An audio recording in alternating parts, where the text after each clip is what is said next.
بسم اللہ الرحمن الرحیم۔ السلام علیکم عزیز دوستو، امید ہے کہ آپ سب خیریت سے ہوں گے۔ اگر اللہ نے قرآن پاک کی حفاظت کی ذمہ داری لی ہے تو حضرت عثمان نے قرآن کو آگ کیوں لگائی تھی؟ کیا وجہ تھی کہ یہ اقدام اٹھایا گیا؟ حضرت عثمان رضی اللہ تعالیٰ عنہ کے خلاف ایک سازش کے تحت فتنہ کھڑا کیا گیا، اور یہ سازش عبداللہ بن سبا جو کہ نسلاً یہودی تھا اور اوپر سے اپنے آپ کو مسلمان ظاہر کرتا تھا، اس نے تیار کی تھی۔ چنانچہ ایک گروہ نے حضرت عثمان رضی اللہ تعالیٰ عنہ کے خلاف پروپیگنڈا شروع کیا اور 5 الزامات لگائے گئے، جن میں سے ایک یہ بھی تھا کہ آپ نے حضرت زید بن ثابت رضی اللہ تعالیٰ عنہ کے لکھے ہوئے قرآن مجید کے سوا باقی سب صحائف کو جلا دیا ہے۔ اس الزام کی کیا حقیقت ہے؟ یہ سچا ہے یا جھوٹا؟ اور اگر سچا ہے تو یہ اقدام کیوں اٹھایا گیا؟ آج کی ویڈیو میں ہم اسی راز سے پردہ اٹھائیں گے۔ دوستو، ڈاکٹر ذاکر نائک سے ایک شخص نے حضرت عثمان غنی سے متعلق سوال کیا کہ غیر مسلم یہ کہتے ہیں کہ قرآن جو آج ہم مسلمانوں کے پاس ہے وہ تیسرے خلیفہ حضرت عثمان غنی رضی اللہ تعالیٰ عنہ کے دور میں مرتب ہوا۔ وہ کہتے ہیں کہ آپ کیسے ثابت کرتے ہیں کہ یہ خدا کا کلام ہے؟ کیا اس میں کوئی تحریف نہیں کی گئی ہوگی؟ اور کیا اس کے بارے میں آپ اپنے خیالات کا اظہار کر سکتے ہیں؟ اس سوال کے جواب میں ڈاکٹر ذاکر نائک نے عبداللہ بن سبا کے الزام کا بھی جواب دیا اور اس شخص کو بھی پوری طرح مطمئن کیا۔ ناظرین، آپ کو پہلے اس شخص کا سوال پہ ڈاکٹر ذاکر نائک کا جواب سناتے ہیں اور اس راز سے بھی پردہ اٹھائیں گے کہ کیا واقعی قرآن پاک کو جلایا گیا تھا۔ یہ ویڈیو آخر تک لازمی دیکھیے گا، یہ بہت ہی معلوماتی ویڈیو ہے۔ Regarding one question which ponders, some non-Muslims allege that the Quran which we Muslims possess today was compiled under the authority of the third caliph Usman radiyallahu ta'ala anhu. So they say, how do you prove that it is the word of God? Could you please express your views on that? Doctor Zakir Naik نے بتایا کہ سوال بالکل صحیح ہے۔ قرآن مجید کو تیسرے خلیفہ حضرت عثمان غنی رضی اللہ تعالیٰ عنہ کے دور میں ہی مرتب کیا گیا تھا اور اس کے علاوہ قرآن کے تمام نسخے جلا دیے گئے تھے۔ رہی بات یہ ثابت کرنے کی کہ کیا قرآن واقعی اللہ کا کلام ہے، تو ہم منطق اور عقل سے مدد لیتے ہیں۔ یہ کہنا بالکل غلط ہے کہ قرآن لکھا ہی حضرت عثمان نے تھا، یہ بالکل غلط بات ہے۔ قرآن پاک پہلے سے نازل ہو چکا تھا اور اس کو مکمل ترتیب بھی آپ صلی اللہ علیہ وسلم کے رہتے دی گئی تھی۔ جب بھی کسی آیت کا نزول ہوتا تو حضرت محمد صلی اللہ علیہ وسلم اس کو یاد کر لیتے اور صحابہ کرام کو بتاتے اور پھر صحابہ بھی اس کو یاد کرتے۔ آپ صلی اللہ علیہ وسلم کے کہنے پر صحابہ فوری طور پر قرآن پاک کی اس آیت کو لکھ بھی لیتے، اور جب بھی اس کو لکھا جاتا تو نبی کریم صلی اللہ علیہ وسلم اسے چیک کرتے۔ وہ اس کو ایک طریقے کی مدد سے چیک کیا کرتے۔ مثال کے طور پر جانچنے کا ایک طریقہ تھا کہ آپ صلی اللہ علیہ وسلم 2 آیات کو پڑھتے اور ترتیب سے بتاتے، صحابہ کرام اسے لکھتے اور پھر وہی ترتیب لگاتے جو آپ صلی اللہ علیہ وسلم نے بیان کی ہوتی۔ جب وہ لکھ لیتے تو آپ صلی اللہ علیہ وسلم صحابہ سے کہتے کہ اس کو پڑھو جو لکھا ہے۔ صحابہ کرام پڑھتے تو آپ صلی اللہ علیہ وسلم اس کی ترتیب چیک کر لیتے۔ اگر کوئی غلطی ہوتی تو اس کو اسی وقت درست کیا جاتا، تو جو بھی نازل کیا جاتا آپ صلی اللہ علیہ وسلم اور صحابہ کرام اس کو یاد کرتے اور پھر لکھ کر بھی بتاتے تاکہ صحیح جگہ پر آیت کو لکھا جائے۔ اور جب بھی کوئی نئی وحی آتی تو آپ صلی اللہ علیہ وسلم کاتبین کو بتاتے کہ فلاں جگہ پر یہ آیت لکھنی ہے، اور صحابہ کرام ایسا ہی کرتے، کیونکہ جب قرآن مجید نازل ہوا تو ترتیب سے نازل نہیں ہوا۔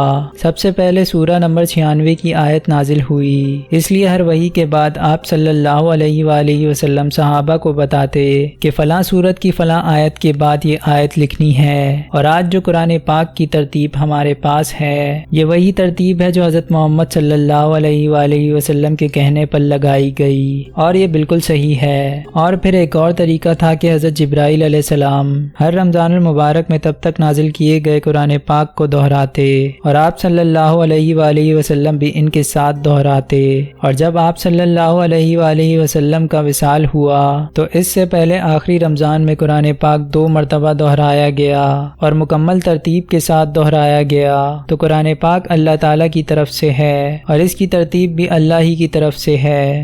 Verse 1 and 2 in the beginning of the Quran. It is the 96th chapter.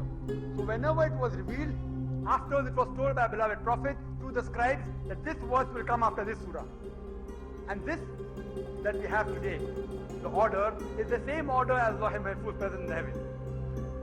Now you should realize one thing, that every Ramadan, Archangel Gabriel, he rehearsed, and the Prophet rehearsed whatever was revealed till that time with Archangel Gabriel. And the last Ramadan before the Prophet died, this Quran was rehearsed twice in order. So even the Quran is from Allah subhanahu wa ta'ala, even the order is from Allah subhanahu wa ta'ala. Doctor Zakir Naik نے بتایا کہ کچھ آیات ایسی تھیں جو اونٹوں کی کھال پر لکھی گئی تھیں، کچھ چمڑے پر، کچھ پتھروں پر، کچھ پتوں پر اور کچھ دوسری جگہوں پر لکھی گئیں۔ آپ صلی اللہ علیہ وآلہ وسلم کے وصال کے بعد پہلے خلیفہ حضرت ابو بکر صدیق رضی اللہ تعالی عنہ کا وقت آیا تو جنگ ہوئی، اور اس جنگ میں بہت سے حفاظ کرام جن کو قرآن پاک زبانی یاد تھا وہ شہید ہو گئے۔ تو یہ وہ بات تھی جس نے حضرت ابو بکر صدیق اور حضرت عمر فاروق رضوان اللہ علیہم اجمعین کو بہت پریشان کیا۔ پھر حضرت ابو بکر صدیق نے تمام کاتبین کو بلایا جو حضرت محمد صلی اللہ علیہ وآلہ وسلم سے سن کر قرآن پاک لکھا کرتے تھے، اور پھر آپ نے حضرت زید کو یہ ذمہ داری دی کہ وہ تمام کاتبین سے قرآن پاک کو اکٹھا کریں، کیونکہ ان کا حافظہ بہت تیز تھا۔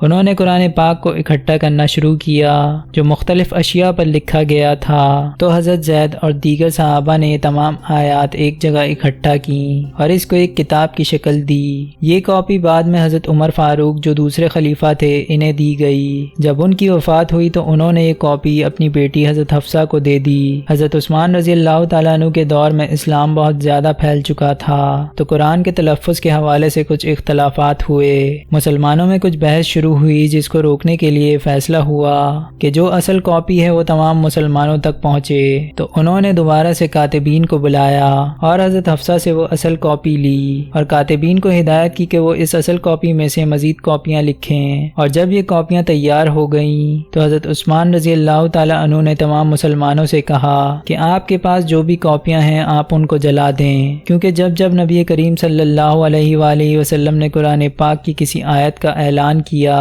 تو بہت سے کاتبین نے اسے لکھا تھا، لیکن یہ ممکن نہیں کہ تمام صحابہ کو ہر ایک آیت کا علم ہو سکتا ہے کچھ صحابہ اس وقت حاضر نہ ہوں جب نبی کریم صلی اللہ علیہ وآلہ وسلم نے وہ آیات بتائیں۔ کچھ کے پاس 6000 آیات ہوں گی تو کچھ کے پاس 5000۔ وہ سوچ سکتا تھا کہ یہ 5000 آیات ہی مکمل قرآن پاک ہے، تو اسی کو روکنے کے لیے حکم دیا گیا کہ باقی تمام کاپیاں جلا کر ایک مستند کاپی جو خلیفہ کی طرف سے بھیجی جا رہی ہے اس کو مقدم جانیں تاکہ آگے چل کر مسلمانوں میں اختلافات پیدا نہ ہوں۔ He called again the scribes and took the copy from Hazrat Hafsa, may Allah be pleased with her, who was the wife of the beloved Prophet and the daughter of Hazrat Umar, may Allah be pleased with him.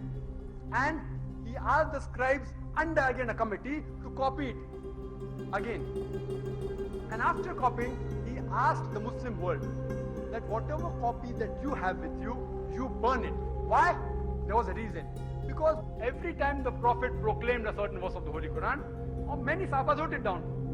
But it's not possible that all the Sahabas knew each and every verse. Doctor Zakir Naik نے بتایا کہ یہ احتمال موجود تھا کہ صحابہ کے پاس جو الگ الگ کاپیاں ہیں ان میں کوئی غلطی ہو، کوئی ترتیب ٹھیک نہ ہو، کوئی تلفظ صحیح نہ ہو، تو اس چیز سے بچنے کے لیے حکم دیا گیا کہ جن کے پاس اپنے اپنے نسخے موجود ہیں وہ انہیں جلا دیں اور صرف خلیفہ کی طرف سے بھیجا گیا نسخہ دوبارہ لکھیں اور تقسیم بھی کریں، کیونکہ اس وقت پرنٹنگ پریس تو تھے نہیں۔ قرآن مجید کے دیگر نسخے جلانے کا حکم کا یہ مقصد نہیں تھا کہ قرآن پاک کے کئی ورژن تھے، بلکہ ایک مستند کاپی کو ہی پھیلانا مشن تھا۔ امت مسلمہ دنیا کے کئی ملکوں میں آباد تھی تو ان تک یہ مستند نسخہ بھیجا گیا۔ اس وقت جب قرآن پاک لکھا جاتا تو اس پر زیر زبر نہیں ہوتی تھی۔ عرب تو اس قرآن کو اچھے سے پڑھ سکتے تھے کیونکہ ان کی زبان تھی، مگر دیگر ملکوں کے لوگ قرآن پاک کو بغیر زیر زبر کے پڑھنے میں تلفظ کی غلطی کرتے تھے۔ بعد میں 5ویں خلیفہ عبد الملک بن مروان نے قرآن پاک پر عراقی گورنر حجاج بن یوسف کو حکم دیا کہ وہ قرآن پاک پر زیر زبر پیش لگائیں تاکہ وہ لوگ جو غیر عرب ہیں وہ بھی قرآن پاک کو تلفظ کے ساتھ صحیح پڑھ سکیں۔ اور حضرت عثمان رضی اللہ تعالیٰ عنہ کے دور میں وہ اصل کاپی جو سینکڑوں سال پہلے لکھی گئی تھی وہ ترکی کے میوزیم میں آج بھی محفوظ ہے۔ اگر آپ اس کو چیک کریں تو یہ موجودہ قرآن پاک کے مطابق ہی ہے، مگر یہ زیر زبر پیش کے بغیر ہے۔ تو الحمدللہ تعالیٰ قرآن پاک بغیر کسی تحریف کے قائم ہے۔ سورہ ہجر میں اللہ تعالیٰ نے فرمایا کہ ہم نے یہ نصیحت اتار دی اور بے شک ہم ہی اس کے نگہبان ہیں۔ دوستو امید کرتا ہوں کہ ویڈیو آپ کو ضرور پسند آئی ہوگی۔ اپنی قیمتی رائے کا اظہار کمنٹ سیکشن میں ضرور کریں۔ اللہ حافظ۔